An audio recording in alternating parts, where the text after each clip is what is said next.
صحابیات۔ بچوں، ہم نے پہلے صحابہ کرام کے بارے میں پڑھا تھا۔ آج ہم صحابیات کے بارے میں پڑھیں گے۔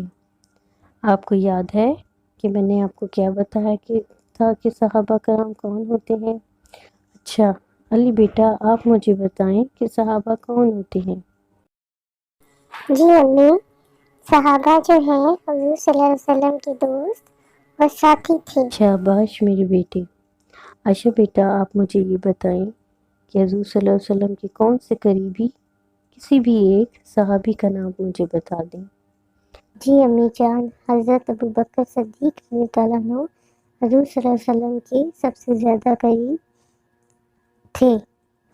اچھا بیٹا، اسی طرح صحابیات بھی تھیں جنہوں نے اسلام کے لیے بہت سی خدمات پیش کی اور قربانیاں بھی دیں۔ اس میں سب سے زیادہ جو مشہور تھیں وہ اسماء بنت ابی بکر۔ امی جان، اسماء بنت ابی بکر حضرت عائشہ رضی اللہ عنہ کی بہن تھیں اور حضرت ابوبکر کی بیٹی۔ جی ہاں بیٹا، یہ وہی صحابیاں ہیں، اور ان کے علاوہ خولہ بنت الاسود، نصیبہ بنت الکعب، اس کے علاوہ اور بہت سی صحابیات تھیں۔ ان تمام صحابیات نے حضور صلی اللہ علیہ وسلم کا ہر مشکل میں ساتھ دیا اور ہر طرح سے ان کی مدد کی۔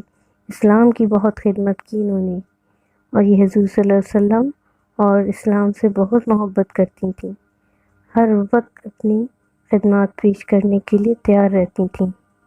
چلو بچوں، بس آج اتنا ہی۔ اب آپ کی قرآن پڑھنے کا ٹائم ہو گیا ہے۔ چلیں سپارے کے لیے آپ تیاری کر لیں۔